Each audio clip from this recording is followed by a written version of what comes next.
یو حکم چې معلومیږي یو سړی په دین عمل کول غواړي لایک کې شعر کې د الله د رضا لپاره دا د قرآن درس د قرآن ترجمه لفظ په لفظ په پښتو او اردو دواړو کې نو عمل به علی کېږي دین باندې چې دا خبره یا د قرآن نه ثابتي یا د نبی علیه السلام د سنت نه ثابتي یا په هغې د صحابه او د امت اجماع وي. ویډیو اخره پورې ګورئ. د دې په منځ کې او په اخره کې داسې خبرې مولانا مفتی سید شاه صاحب فرمایلی دي چې تاسو به چېرې په ژوند کې داسې نه اورېدلي او یا دا حکم دا خبره ده قیاس نه ثابت وي. نو دریم دلیل دی اجماع. دی آیت نه معلومه شوه چې اجماع دلیل دی. वीडियो आखिर तक देखो. ये सूरत النساء 113 नंबर आयात से लेके 113 नंबर आयात न تر 115 नंबर आयात پورې په پښتو په اردو کې ترجمه ده. لکه صحابه په دې خبره اجماع کړې ده چې 3 طلاق 3 دی یو نه دی.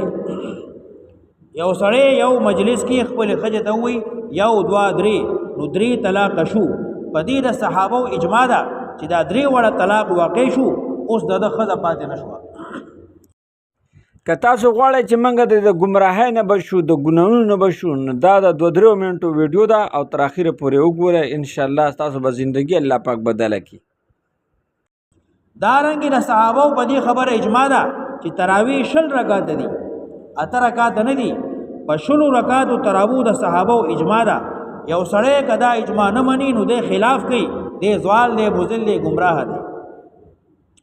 په دې آیات کې الله پاک د خفیه سازشو یو راز کولاو کړی دی او دا پکې ویلی دی چې څوک د رسول الله صلی الله علیه وسلم مخالفت کوي نه د هغه به څه حالي. دې زمانه کې جمع دی بعضې خلک په جرابو باندې مسه کوي. لیکن دا ضرور وګورئ غور سره واورئ. دغه جرابې چې په 50 روپۍ ملاویږي مسه په هغه جرابې کېږي چې هغې ته وایي موزه د چمړې د لیدر د ریګزین دومره پیړی چې دا پړکي پکې د سړي پټ شي او سړی پکې مزل کولی شي. دومره پیړی جرابې د چمړې یا د ریګزین چې پیړه چمړی او سړی پکې ګرځېدی شي یا به پاسه اوبه توی شي نو لاندې خپای نه لمدېږي. په دې کې الله پاک دا هم فرمایلی دی چې څوک حق جانبوجھ کې نه مني او د هغې خلافت وکړي نو بیا به د هغه انجام صحیح. او دا خبره دا نن دا 2 آیاتونه 3 چې دي نو دا هر مسلمان له ضرور اورېدل پکار دی. ډېر ضروري آیاتونه دي. دا غور سره غوږ کې دی. هغې ته وایي موزه چې مقیم سړی دی نو 24 غنټې په هغې مسه کولی شي او چې مسافر دی نو 72 غنټې 3 ورځې 3 شپې په هغې مسه جایز ده. په دې ننني تفسیر د ننني درس کې مولانا مفتی سید شاه صاحب د قرآن درس کې الله پاک باره کې دا خبره کوي چې الله پاک فرمایي په قرآن کې نو یو سړی چې د صحابه او خبره نه مني اجماع نه مني نو دی ګمراه دی. چې کم خلک دی چې هغې ځان په خپله باندې تباه کوي. ومن یشاقق الرسول چا چې خلاف کو د پیغمبر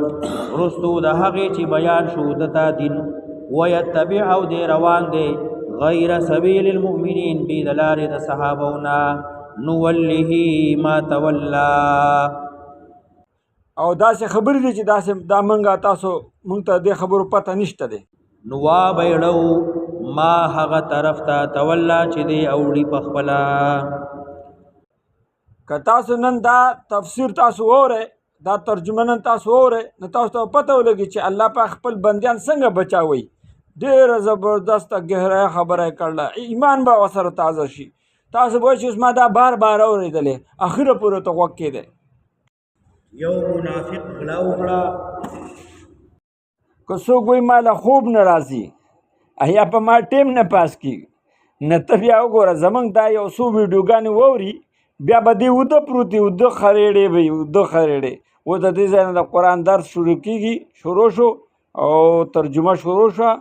نو قرآن لفظونه به درته هم ښایي او په اردو کې به هم لیکلي شوي کته او مولانا مفتی سید شاه صاحب په پښتو کې هم تاسو ته وایي. نو اخره پورې ورته غوږ کېدی او ګورې شیر یې کوي او لایک یې کوي. لایک کوي نه د دین ویډیو څوک نه لایک کوي غټه د افسوس خبره ده. ها او بل دا خبر ده چې کومنټ کې سب مشوره راکړئ ستاسو په مشورې سره موږ ته زیاته فایده میلاویږي چې موږ څه چل وکړو آیا دا طریقه صحیح ده که دا طریقه بدله کړو صحیح ده جی الله هم خوشحاله که الله پاک هم د زړه حاجتونه پوره کړه او دې ځای نه اوس درس شروع شو اخره پورې ورته غوږ کړئ سبسکرایب وهیر نه شي یو منافق غلا وکړه د یو مسلمان نه او بیا یې دا مال مسروقه چې کومې غلا کړی یو یهودي سره امانت کېښو منافق د مسلمان نه غلا وکړه او بیا یې یهودي سره دغه شی امانت کېښو څه وړو او څه وسله وه دغه وړو دې لارې کې لږ لږ ځای په ځای توی شوي وو نو هغه نښه یې پرته وه دې منافق دا سوچ وکړو چې اوس خو به زه ونیولی شم غلا به ثابت شي په ما به سزا جاری شي سزا هم دا او لوی شرم هم دی نو خپل نور د قام قبیلې خلک ځان سره که او د نبی علیه الصلاة والسلام څنګ ته لاړل او دروغو بیان یې وکړه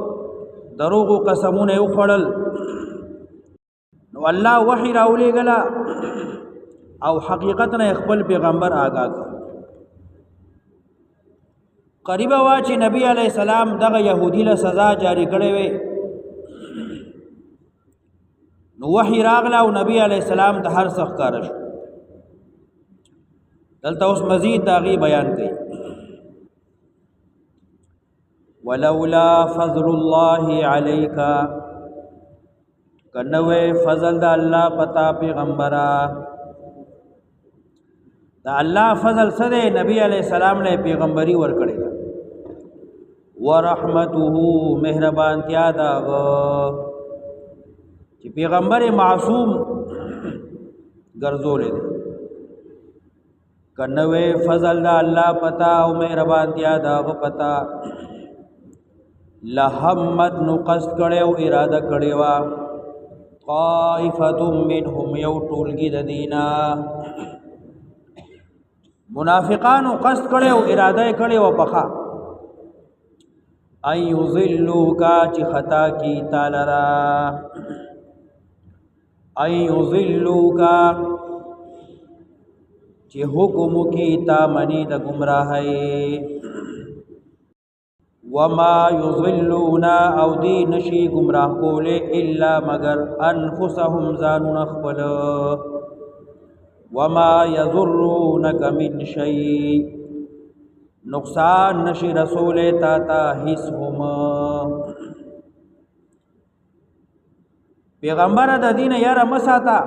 تا تا حس قسم ذره بر نقصان نشی رسول تخپل صحیح فیصله صحیح حکم جاری ساته وانزل الله عليك الكتاب را لګل دی الله تا قران والحکمت پویا د قران والحکمت دانشمندی وعلمک خود لدی تا ما هغه حکم لم تكن تعلم چتا تنو معلوم وعلمك ما لم تكن تعلم في هذه القصه او تا ته خود هغه حکم چې تا ته نو معلوم پدې قصه کې واقعیا یو شان دا او دی تا ته بل شان بیان کو تا ته د دې حکم معلوم نو الله ما خبر کړي وعلمك ما لم تكن تعلم او پوهه کړي ته په هغه چې ته په نوې پوهه وکانا فضل الله عليك عظیما او دې فضل د الله پتا ډیر زیات لوی لا خیر فی کثیر من نجواهم بیا دې له زورنا ور کوي لا خیر فی کثیر من نجواهم هیڅ خیر نشته دې هیڅ فائدہ نشته دې فی کثیر من نجواهم پګړو مشورو د دې کې لا خیر فی کثیر من نجواهم دی د شپې پټه جرګه کړې وه دروغ بیان کړو دروغ قسمونه کړیو لا خیر فی کثیر من نجواهم نشته ده هیڅ خیر هیڅ فائدہ پګړو جرګو د دې کې پګړو مشورو د دې کې د دې دا ټولي جرګي او مشورې عبس او بیکار دي هیڅ فائدہ نشته دا خبر عام ده د دې جرګه او کوس یو سړی جرګه کوي لا خیر فی کثیر من نجواهم اس فائدہ نشته ده اس خیر نشته ده پګړو جرګو کې الا مگر نجوا من امر بصدقه او معروف او اصلاح بین الناس دا هر قسم جرګي او د مشورې الله رد کړي ها دا درې قسمه جرګه صحیح ده الا مگر هغه جرګه د هغه چا امر بصدقه چې وینا کوي د خیرات د صدقې هغه جرګه او هغه مشوره دې کې خیر دې فائدہ ده د سشي جرګه امر بصدقه چې وینا وشي د خیر خیرات او د صدقې چاله جسمانی فائدہ رسول پدی جرګه ناسته دا مشوره کیږي چې پلانې د لوګي مري د تندې مري کوري نشتا بل ضرورت دی یا جمعات د پاره یا مدرسې د پاره یا کوسي د پاره لارې د پاره بل یو د خیر کار د پاره جرګه ناسته دا صدقه او خیرات کول غواړي لا خیر فی کثیر من نجواهم نشته ده هیڅ خیر پګړو جرګو کې مگر هغه جرګه چې هغه وی د صدقې او د خیرات او معروف یا د بیان د حق او معروف یا خورولو د نیکی او اصلاح بین الناس یا سمول د خلقو جوړ جاړې را وستل پمین د خلقو دا درې قسمه جرګې دي چې دي کې خیر شته دي فائدې شته دي د دې نه ما سوا ټولې جرګې بے فائدې دي عبث دي او بیکار دي اس خیر پکې نشته امر بصدقه جسمانی خیر چاته رسول مالی او معروف یا جب سره خېګړه کول خو وینا کول او اصلاح بین الناس یا خلق د ضرر نه بچ کول خلق ترمن جوړ جاړې را وستل خلق سمول د نقصان نه بچ کول دې کې اوس خیر دی ومن يفعل ذلك او سوق چې کوي دغه جرګي دغه مشورې ابتغاء مرضات الله د پارا د لټونې د رضا منتیا د الله صدقه کوي خیرات کوي مقصد دې د الله رضا چاته خېګړه کوي حق بیان کوي مقصد دې د الله رضا د خلکو ترمن جوړ جاړې را ولی خلق سمي شر شدت ختمي جګړې فسادات روانه ختمي او خلق سمول او فکر کوي اصلاح کوي مقصد څه دی د الله رضا مندیا کدا مقاصد بګین او دې کې خیر دی ثواب دی فائدې دي او کنا صدقه دا د نمایش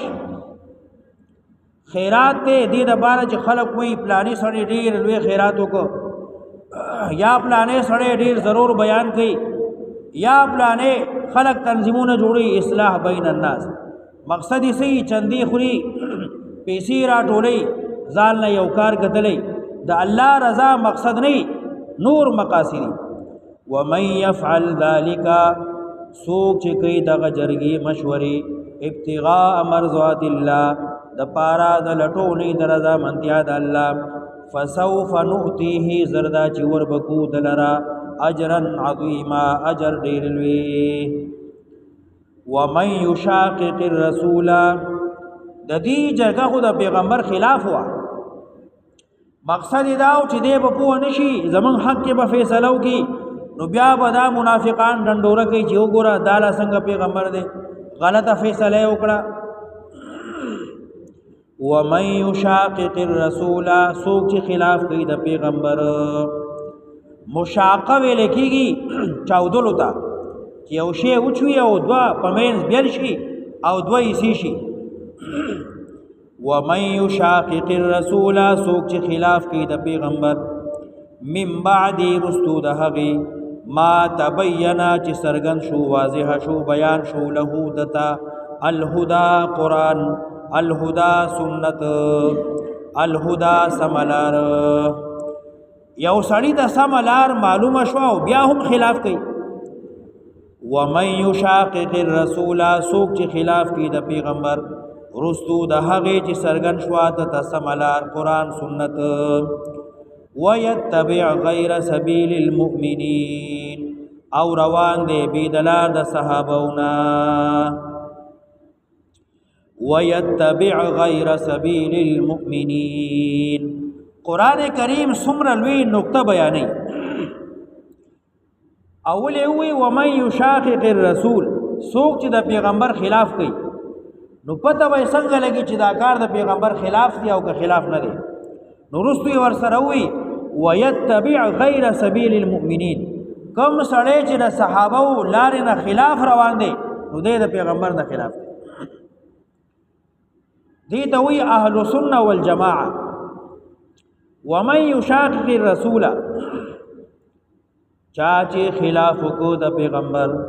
ويتبع او روان شو غیر سبیل المؤمنین بی دلاری د مؤمنانو بی دلاری د صحابونا نوله ما تولا د دې آیت نه علماو استدلال کړي دي چې اجماع دا حجت دی د صحابه لار دي ته وی اجماع قران کریم یو سنت د پیغمبر علی السلام دعا اجماع د امت درې او قیاس سلور یو حکم چې معلومیږي یو سړی بدین عمل کور غواړي نو عمل به علی کیږي دین معنی چې دا خبره یا د قران نه ثابتي یا د نبی علی السلام د سنت نه ثابتي یا باغی د صحابه او د امت اجماعي او یا دا حکم دا خبره قیاس نه ثابت وي نو دریم دلیل دی اجماع دی آیت نه معلومه شوه چې اجماع دلیل دی لکه صحابه په دې خبره اجماع کړی دا چې درې طلاق درې دی یو نه دی یو سړی یو مجلس کې خپل خجه ته وي یو دوا درې نو درې طلاق شو په دې د صحابه اجماع ده چې دا درې وړه طلاق واقع شو اوس د خزه پاتې نشوه دارنګه د صحابه په دې خبره اجماع ده چې تراویح 20 رکعات دي اته رکعات نه دي په 20 رکعات تراویح د صحابه اجماع ده یو سړی کدا اجماع نه مني نو د خلاف کوي د زوال دی بوزل دی گمراه دی دې زمانہ کې جمع دی بعض خلک په جرابو باندې مس کوي دغه جرابې چې په 50 روپے ملاويږي مس په هغه جرابې کېږي چې هغه ته وي موزه د چمړې د لیدر د ریگزین دومره پیړی چې دا پړکی بګي د سړی پټ شي او سړی بګي مزل کولې شي دومره پیړی جرابې د چمړې